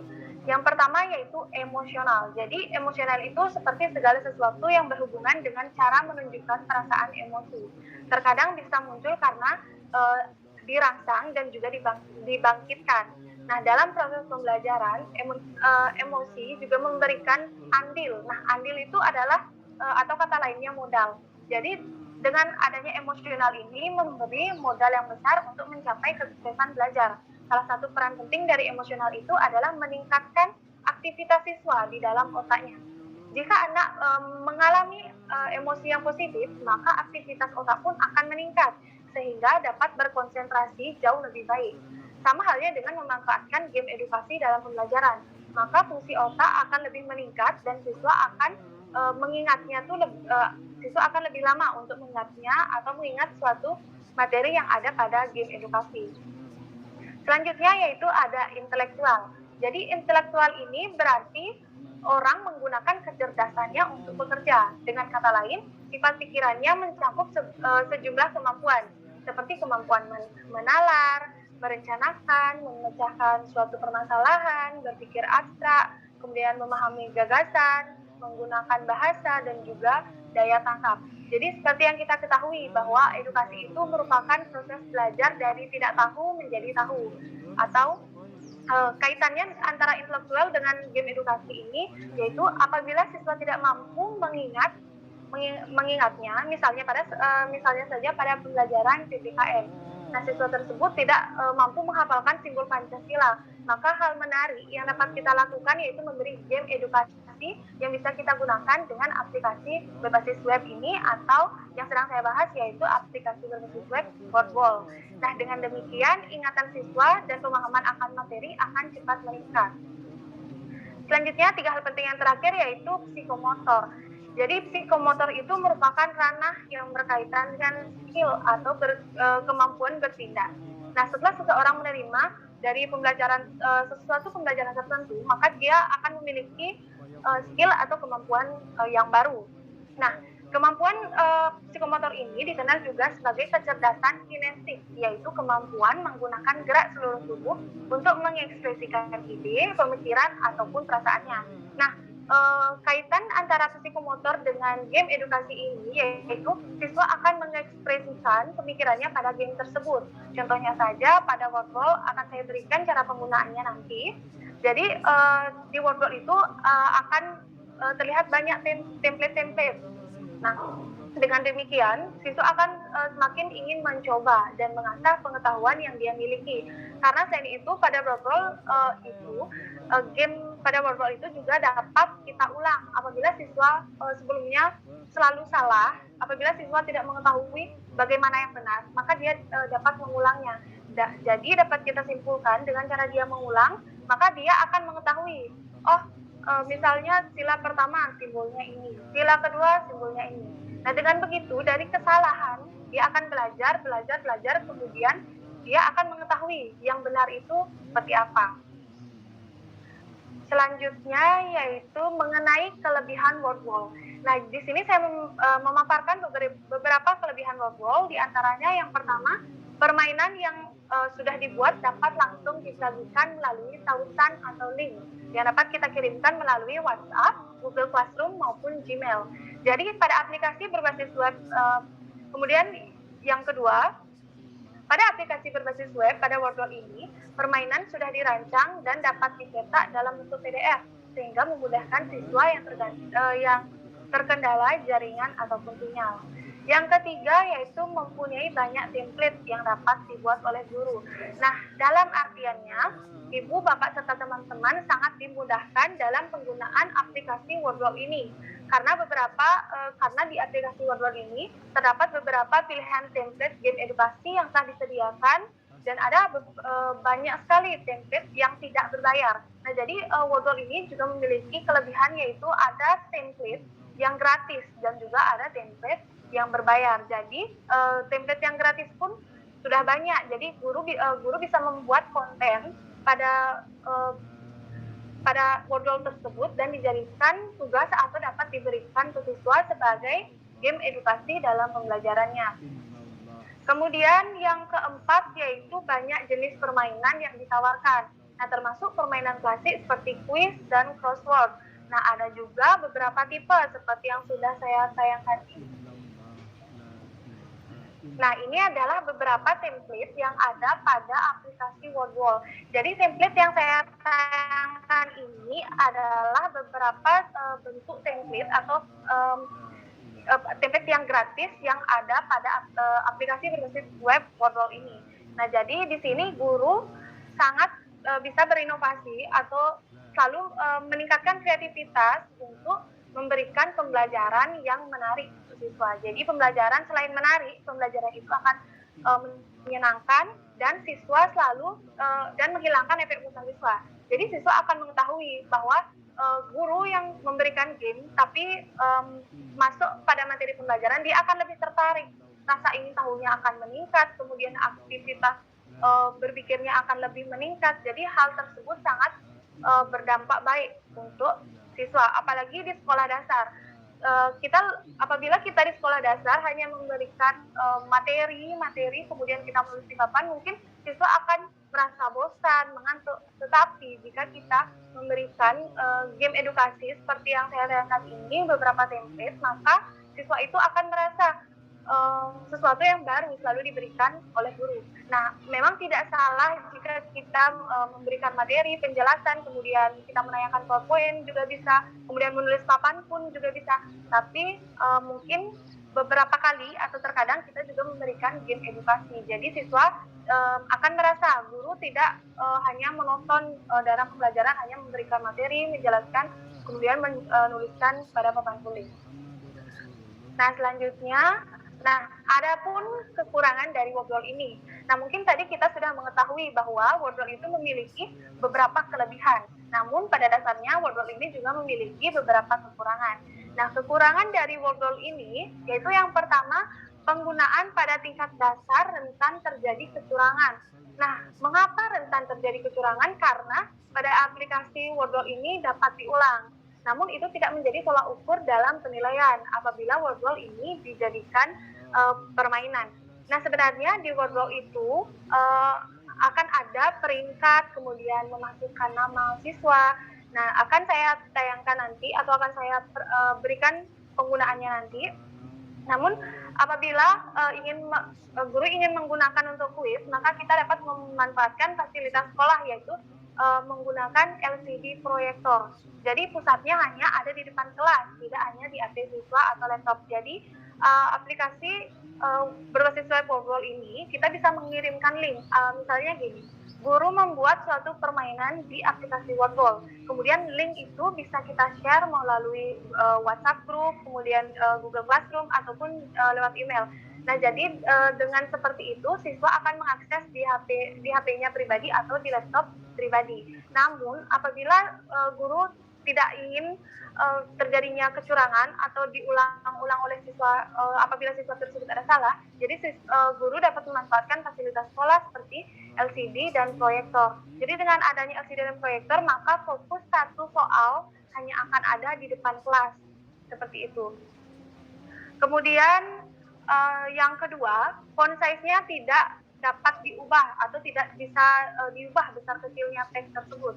Jadi teks akan semakin kecil apabila kita menuliskan soalnya banyak. Namun apabila soalnya sedikit, maka ukurannya pun akan besar. Namun itu sebenarnya tidak menjadi kendala yang besar dalam pelaksanaan game edukasi yang akan dilaksanakan oleh ibu, bapak, atau serta teman-teman yang sedang melakukan webinar ini. Nah, selanjutnya saya akan memberikan cara penggunaan game edukasi atau Wordwall yang dapat diberikan pada proses pembelajaran. Pada kesempatan kali ini, saya akan memberikan tutorial kepada Ibu, Bapak, serta teman-teman mengenai cara penggunaan Wordwall untuk game edukasi di pembelajaran. Langkah yang pertama kita lakukan yaitu kita akan membuka Google, kemudian langsung saja kita ketik Wordwall. Maka akan ada tampilan seperti ini. Bisa kita pilih Games Teaching Research Wordwall.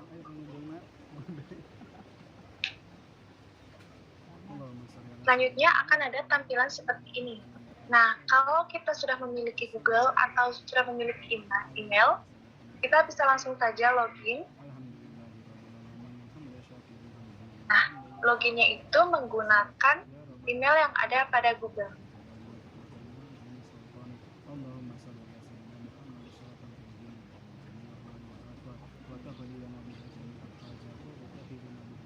Nah, tampilan akan seperti ini jika kita sudah login. Selanjutnya, kita create activity. Nah, pada create activity ini, kita ditampilkan beberapa template interaktif, yaitu seperti ini. Kemudian di bawahnya ada pro template, artinya template itu template yang berbayar. Sedangkan template interaktif ini adalah template yang gratis dan bisa digunakan oleh setiap akun. Nah, pada kesempatan kali ini, saya akan memilih template match up. Kemudian activity title, yaitu saya akan menggunakan soal simbol Pancasila. Nah, di sini ada kolom gambar, kita klik kolom gambar untuk menambahkan gambar.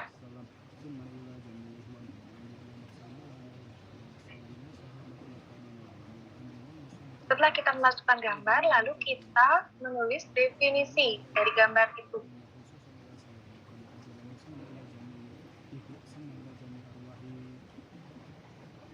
Selanjutnya, apabila kita ingin menambah soal atau menambah kolom, klik add an item, maka akan terlihat kolom yang kedua.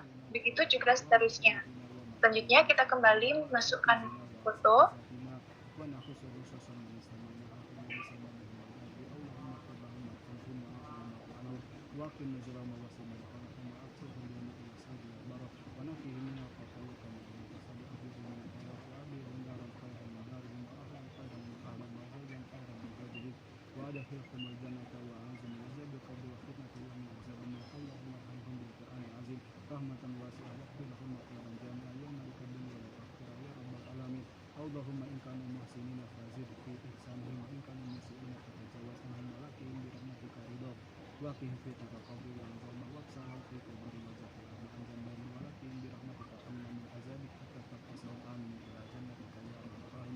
ربنا لا تزغ قلوبنا بعد إذ هديتنا وهب لنا من لدنك رحمة إنك أنت الوهاب ربنا ظلمنا أنفسنا وإن لم تغفر لنا وترحمنا لنكونن من الخاسرين ربنا هب لنا من أزواجنا وذريتنا قرة أعين واجعلنا للمتقين إماما ربنا تقبل منا إنك أنت السميع العليم وتب علينا إنك أنت التواب الرحيم ربنا اغفر لنا ولإخواننا الذين سبقونا بالإيمان ولا تجعل في قلوبنا غلا للذين آمنوا ربنا إنك رؤوف رحيم ربنا آتنا في الدنيا حسنة وفي الآخرة حسنة وقنا عذاب النار وصلى الله على سيدنا محمد وعلى آله وصحبه وسلم سبحان ربك رب العزة عما يصفون وسلام على المرسلين والحمد لله رب العالمين الفاتحة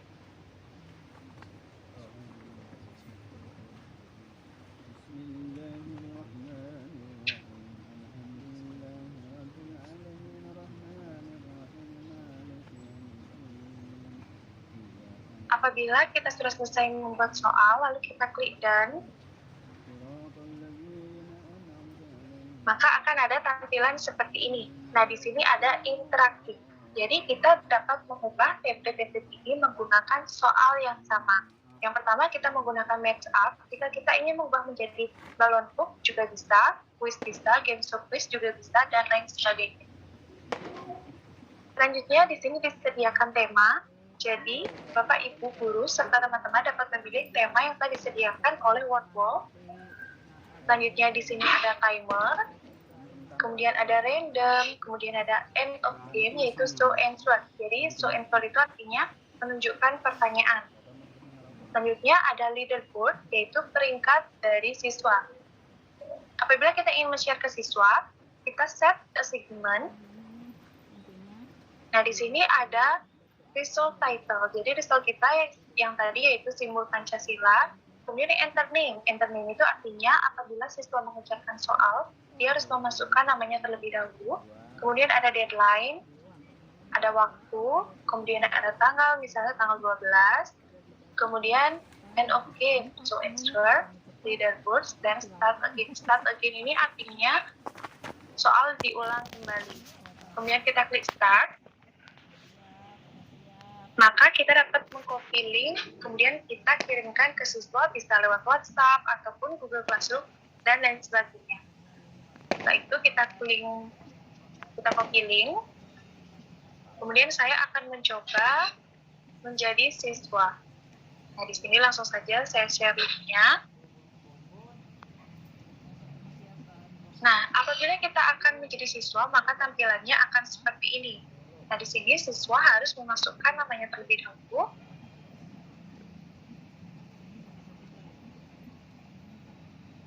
Kemudian klik start. Maka permainan akan segera dimulai. Jika sudah siap untuk mulai, langsung saja klik start. Nah, di sini sudah tertera waktu atau durasi mengerjakan suatu soal. Langsung saja kita jodohkan.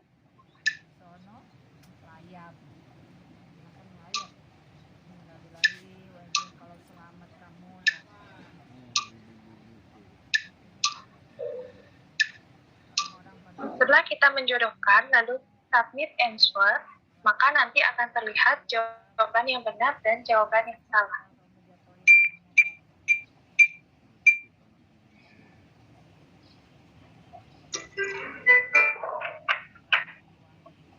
Selanjutnya akan ada bacaan seperti ini, game complete, skornya 5 dari 5 soal, kemudian durasi mengerjakan soal yaitu 33 detik. Kemudian di sini ada leaderboard, ada peringkat, kemudian ada show answer, dan start again. Nah, selanjutnya kita kembali.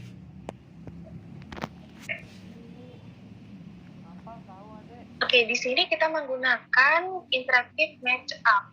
Misalnya kita akan menggunakan interaktif balon book, juga bisa.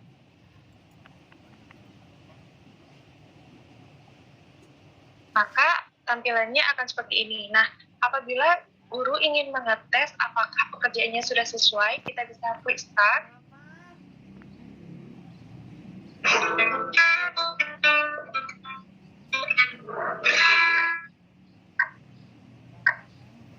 Nah, ini adalah salah satu contoh permainan atau game edukasi.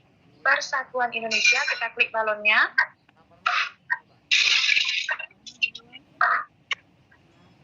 Persatuan Indonesia.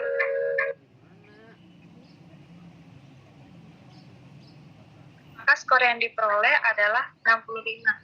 Selanjutnya ada level kedua.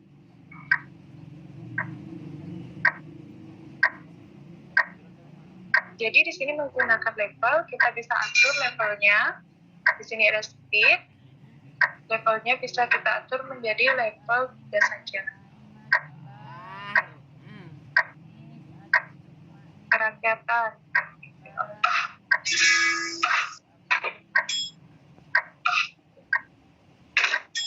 Kemudian apabila kita ingin melihat jawaban dari siswa, kita bisa klik result. Maka jawaban dari siswa akan tertera di sini.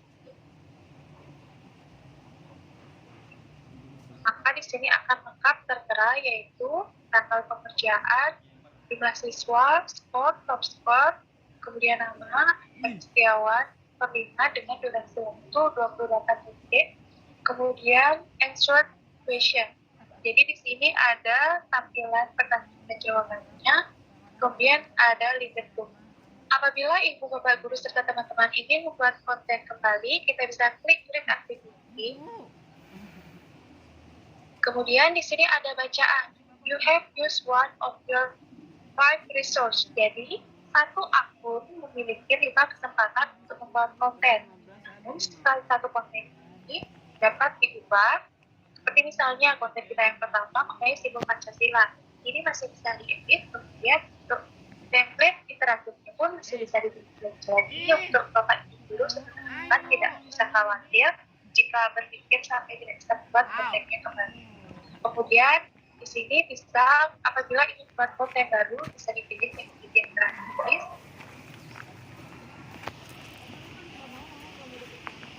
Kemudian kita kembali ke home. Baik, sekian untuk pemaparan penggunaan Wordwall untuk game edukasi.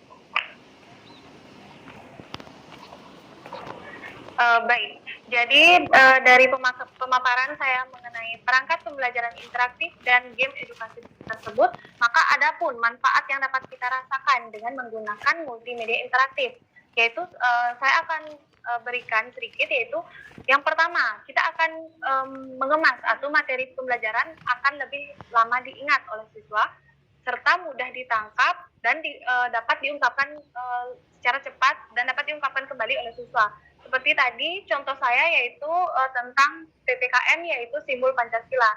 Nah, dengan adanya gambar dan teks yang saling berhubungan itu akan meningkatkan daya ingat siswa. Jadi dia akan semakin mengingat bahwa simbol pertama Pancasila adalah simbol bintang, dan dia pun akan mengingat bahwa bunyi sila pertama adalah ketuhanan yang Maha Esa. Jadi Ibu Bapak Guru serta teman-teman dapat mengemas menggunakan beberapa template selain template yang sudah saya paparkan tadi. Kemudian manfaat yang kita rasakan juga dapat memusatkan perhatian siswa. Jadi dengan adanya game edukasi, siswa akan terpusat pada apa yang akan kita berikan. Karena game edukasi seperti yang saya berikan tadi itu adalah mungkin akan menjadi sesuatu yang baru atau sesuatu yang sangat menarik bagi peserta didik. Selanjutnya itu selain memusatkan perhatian siswa, itu adalah menjadi suatu hal yang menarik. Kemudian kita dapat memperlihatkan bahwa siswa mengikuti suatu urutan yang terkendali. Jadi kita sebagai guru atau Bapak Ibu guru atau teman-teman calon guru akan bisa mengendalikan belajar siswa. Selain itu, yaitu mampu memberikan kesempatan adanya berpartisipasi dari penggunaan dalam bentuk respon, baik itu berupa jawaban, pemilihan, keputusan, percobaan, dan lain-lain. Jadi kaitannya dengan game edukasi yang tadi, yaitu siswa akan berpartisipasi dalam menjawab, kemudian dia juga akan memilih, kemudian dia akan mematangkan keputusannya dalam permainan tersebut, serta dia juga bisa melakukan beberapa percobaan. Nah, game edukasi ini juga memiliki sebagai bentuk pelatihan untuk siswa. Baik, demikian penyajian materi mengenai implementasi penggunaan flipbook dan Wordwall yang dapat saya sampaikan. Semoga mengenai selain aplikasi Flipbook dan WordWall, adakah aplikasi yang bisa kita gunakan untuk kreativitas mengajar kita?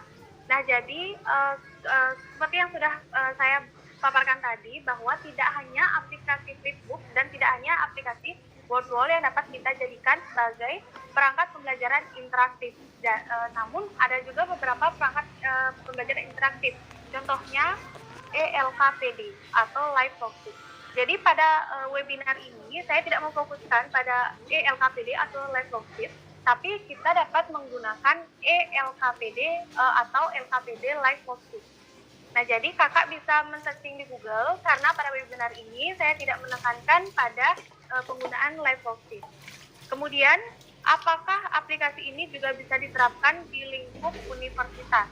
Nah, jadi aplikasi ini pun tidak membatasi usia. Jadi aplikasi ini dapat kita gunakan, yaitu dari contoh saya yang tadi, yaitu saya mencontohkan tentang soal simbol Pancasila. Jadi itu soal simbol yang sangat mudah. Mungkin kakak-kakak, mungkin ibu, bapak, serta teman-teman sudah mengetahui simbol Pancasila itu seperti apa. Namun apabila ingin menggunakan soal yang lebih susah, itu pun juga bisa menggunakan aplikasi berbasis web, yaitu WordWall. Sekian, apakah bisa diterima? Baik, terima kasih atas tanggapan dari narasumber 2 kita. Baik, mungkin dari narasumber 1, apakah ada tambahan dari Ibu Ida Ayu Kadek Trisanti?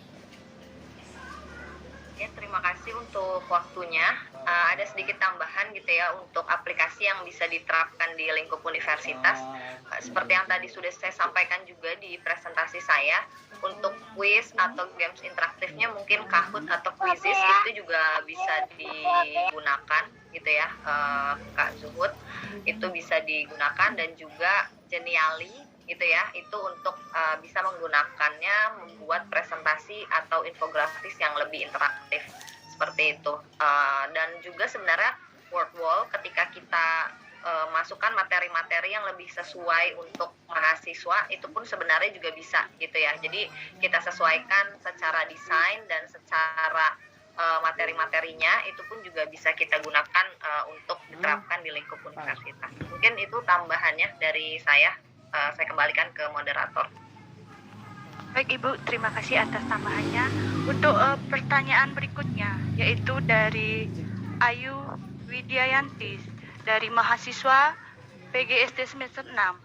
Untuk pertanyaannya diberikan kepada narasumber 1 maupun narasumber 2. Untuk pertanyaannya, banyak ragam media pembelajaran digital yang sudah diketahui, khususnya yang sudah dipaparkan oleh narasumber 1 maupun narasumber 2. Namun perlu dipertimbangkan, tidak semua sekolah di suatu daerah terdapat jaringan internet, khususnya di Bali seperti daerah Kintamani dan juga Karangasem. Nah, maka dari itu bagaimana dengan sekolah daerah terpencil yang tidak ada sinyalnya?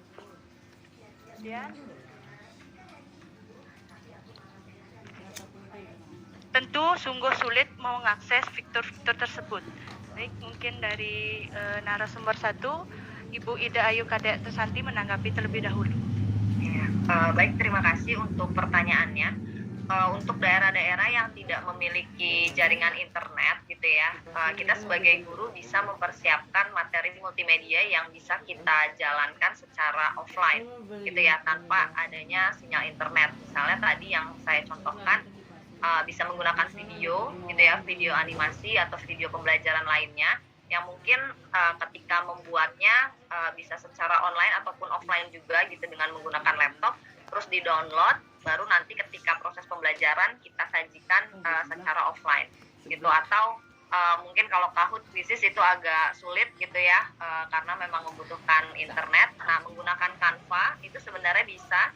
Jadi desainnya dulu secara online, tapi nanti ketika pelaksanaan pembelajarannya dilaksanakan secara offline gitu. Jadi kita harus bisa memilih dan memilah gitu ya, media-media mana yang mungkin bisa kita gunakan secara offline ataupun ketika jaringan internet tidak ada gitu. Mungkin memang ketika membuatnya membutuhkan jaringan internet, tetapi ketika pelaksanaannya bisa tidak ada jaringan internet gitu. Mungkin video atau infografis gitu ya. Nah, PowerPoint gitu, itu pun bisa kita buat dan masukkan animasi-animasi yang mana bisa kita gunakan ketika tidak ada jaringan internet gitu. Jadi jangan terhalang kreativitas kita walaupun tidak ada jaringan internet gitu. Mungkin itu jawabannya. Saya kembalikan kepada moderator. Baik, terima kasih kepada narasumber 1. Mungkin dari narasumber 2 bisa menjawab pertanyaan dari Ayu Widyayanti. Terima kasih.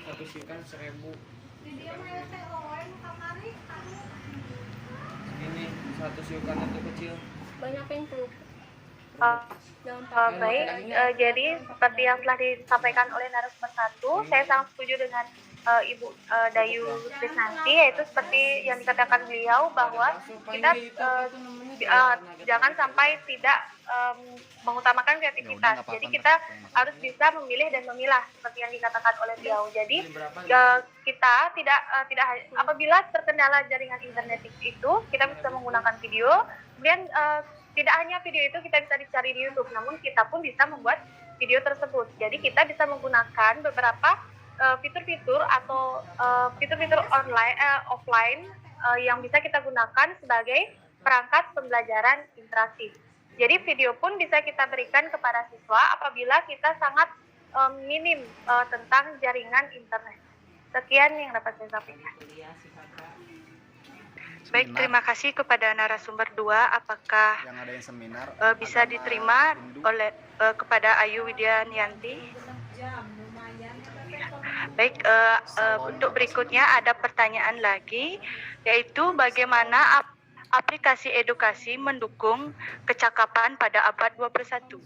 Mungkin kepada narasumber 1 bisa langsung dijawab. Bisa dilihat lagi ketika. Baik, terima kasih untuk pertanyaannya.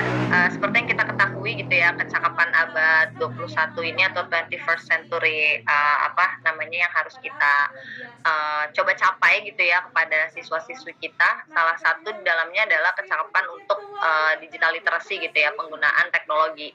Nah, jadi multimedia ini juga bisa mendukung atau mengencourage dari tujuan tersebut gitu. Ketika kita menggunakan multimedia, tadi misalnya ada games-games interaktif gitu, ada interaksi antara siswa dengan media yang kita gunakan, dan misalnya mereka menggunakan handphone ataupun menggunakan laptop, nah itu pasti ada proses pembelajaran yang berkaitan dengan kecakapan abad 21-nya gitu, mulai dari problem solving, terus critical thinking-nya juga ada gitu ya, dan juga tadi termasuk digital literasi gitu. Jadi sebenarnya aplikasi tersebut ketika tadi kita membuat multimedianya sesuai dengan asumsi-asumsi teori kognitif itu, nah itu pasti harusnya mendukung kecakapan abad 21.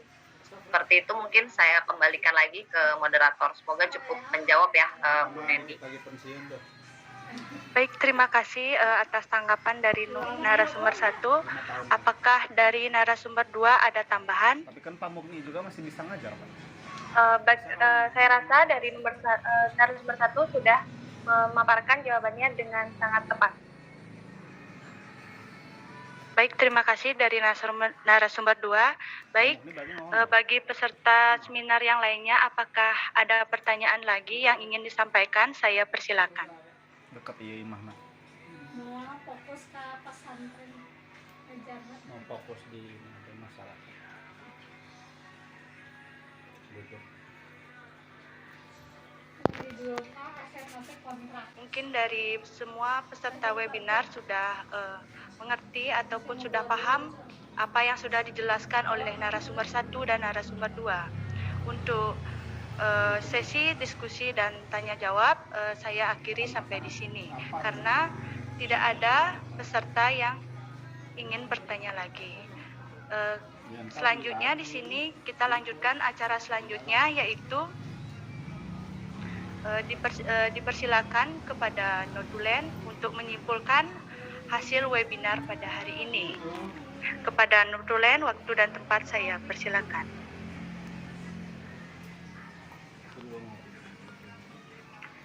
Tadi diburu-buru. Seruyuk. Baiklah, terima kasih atas kesempatan yang telah diberikan kepada saya. Berdasarkan hasil pembahasan materi yang telah disampaikan oleh penyaji materi 1 dan penyaji materi 2, dapat disimpulkan bahwa di dalam kedua materi yang telah disampaikan memiliki keterkaitan yang sangat penting dalam upaya meningkatkan kemampuan kita untuk memanfaatkan multimedia perangkat pembelajaran di era digital ini. Pentingnya penggunaan multimedia dapat membantu siswa dalam memahami materi, menjadikan proses pembelajaran lebih efektif, meningkatkan motivasi belajar siswa, serta meningkatkan kemampuan guru dalam berkreativitas. Salah satu perangkat multimedia dalam pembelajaran yang dapat kita pergunakan di sekolah dasar, yakni video animasi, video dokumenter, dan kuis ataupun games. Selain itu, ada pun multimedia perangkat pembelajaran yang bisa kita pergunakan, yakni aplikasi Flipbook. Flipbook adalah aplikasi yang berbasis web di mana kita akan lebih mudah dalam menyusun perangkat pembelajaran seperti RPP, LKPD, bahan ajar, penilaian, dan lain sebagainya. Selanjutnya yaitu menerapkan game edukasi, yakni bisa dalam bentuk aplikasi WordWall. WordWall adalah aplikasi berbasis web di mana aplikasi ini dapat dipergunakan sebagai bahan atau media pembelajaran yakni seperti permainan kuis, menjodohkan, acakata, dan permainan belajar lainnya. Sehingga dalam hal ini dapat disimpulkan bahwa dalam penggunaan multimedia dalam perangkat pembelajaran saat ini perlu kita tingkatkan kembali guna untuk meningkatkan fasilitas belajar menjadi lebih baik sehingga hasil belajar yang dihasilkan mampu sesuai dengan tujuan pembelajaran yang sesungguhnya. Baik, sekian kesimpulan yang dapat saya sampaikan. Untuk waktu, saya kembalikan kepada moderator. Baik, Notulen, terima kasih atas kesimpulan webinar pada hari ini.